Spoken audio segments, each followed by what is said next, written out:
Youth को busy करना बहुत ज़रूरी है. Pakistan is the 6th largest population in the world, right? Sixth. पांचवे पे कौन है? ब्राजील है? ब्राज़ील पाकिस्तान से ज़्यादा. मैंने जो पढ़ा था मैं कि 6th लार्जेस्ट है. अच्छा, और Pakistan is probably the youngest nation of the world also. So average Pakistani की एज 22 साल है, ठीक है. एंड वी प्रोड्यूस तकरीबन 55 lakh babies a month. That's double the rate of production from Bangladesh, सही है ना? Triple the rate of production from Sri Lanka. तो we produce so many babies. हो क्या रहा है कि हम हर साल यंग से यंग होते जा रहे हैं, सही है. अब हमारे पास एग्रीकल्चर है नहीं, लैंड आएगा एवरेज एज 3 साल होगी. अल्लाह ना करे सब, लेकिन हाँ, तो we are producing so many babies. सब आप काम समझ के बेबीज प्रोड्यूस करो.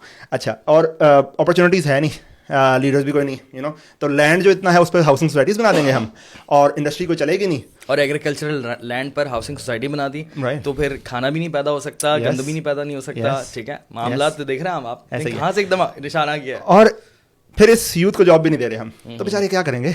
यही करेंगे जो कर रहे हैं, मतलब ये PSF बनाएंगे, फलाना करेंगे, इस तरह की चीज़ें करते रहेंगे. इट इज़ वेरी इंपॉर्टेंट, और यही टॉपिक होना चाहिए आज की कॉन्वर्सेशन का, कि मेरे ख्याल से IT companies, that's the only thing. We have so much human capital, we can really change the future of Pakistan if we can teach them how to use tech and how to bring money in Pakistan. अजीब बेवकूफ़ाना सोच है कि यार dollar Pakistan में deficit पे है, हम एक्सपोर्ट्स अपनी बढ़ा नहीं रहे हैं, लेकिन समहाउ फलाना साहब आके मसला हल कर देगा, फलानी जमात आके मसला हल कर देगी. यानी इट इज़ नॉट पॉसिबल. ये सिंपल मैथमेटिकल का मसला है. You are not producing enough goods, you are not selling them. जो मर्जी गवर्नमेंट ले आओ, जो मर्जी ले आओ, गवर्नमेंट का मसला है नहीं, ये इंटरनल मसला है. ये बिजनेसेस से फिक्स होगा, और बिजनेस एक ही कर सकते हैं बॉस, सिर्फ एक ही है, और वो टेक है. क्यों ना? Why tech only? So there are two three other possibilities. देखें, हम मार्केट में compete करते हैं based on two things. अगर हम इंडस्ट्रीज़ में चले जाएं, हम हार्डवेयर में चले जाएं, या तो हमारा हार्डवेयर इतना एफिशिएंट होगा कि हमें मार्केट में प्राइस पे हम कम्पीट कर लेंगे, राइट? अब एफिशिएंट हार्डवेयर कैसे बनेगा? एफिशिएंट हार्डवेयर ऐसे बनेगा कि हमारी इंडस्ट्रीज़ के अंदर हमारे जो सरमायाकार हैं वो पाकिस्तान में इन्वेस्ट करें, मशीनें बेहतर हों, और हमारा जो चीज़ें प्रोड्यूस हो रही हैं वो सस्ती हो जाए. लेकिन हमारे इंडस्ट्रियलिस्ट करेंगे नहीं इन्वेस्ट. वो कहाँ पे इन्वेस्ट करेंगे? वो दुबई में इन्वेस्ट करेंगे, वो कहीं बाहर इन्वेस्ट करेंगे. और वो ऐसा क्यों करेंगे?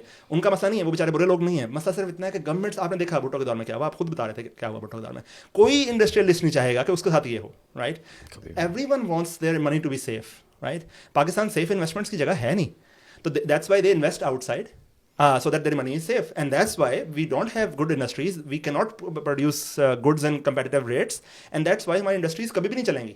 सोचो, हम लोग गंदम पैदा करने वाली कौम है, और हमारी गंदम आज भी ना वो आती है यूक्रेन से. क्यों? क्योंकि हमारी जो हमारे पास टेक्नोलॉजी नहीं है गंदम पैदा करने के लिए, ठीक है, फर्टिलाइजर्स नहीं है. एक बहुत बड़ा और टॉपिक है ये, और एक बहुत बड़ा मसला है यार कि हम एक एग्रीकल्चरल कंट्री तो हैं, लेकिन हम उतना पैदा नहीं कर पा रहे जितना. अगर हम नीदरलैंड से एग्जांपल दें, तो उनका जो है वो एग्रीकल्चरल लैंड पर एक फॉर्मूला इस्तेमाल किया जाता है कि इतनी ज़मीन पर कितनी काश्तकारी हो सकती है, समझ रहे हैं? सो वो उनकी दुनिया में सबसे ज़्यादा है, और ऐसे बहुत सारे मुल्क हैं जिनकी बहुत ज़्यादा है, और पाकिस्तान की वन ऑफ द वर्स्ट है. And that's really sad. किसी ने काम नहीं किया इस बारे में. एंड दैट्स वन प्रॉब्लम ना, कि अब हमारे पैसा नहीं है. दूसरा मसला ये कि चलो पैसा हो भी जाए, मैं इसलिए कह रहा हूँ कि पाकिस्तान का the only solution for Pakistan is to produce an IT services company. मैं ये नहीं कह रहा स्टार्टअप बना दो, टेक में तो स्टार्टअप्स भी हो सकते हैं.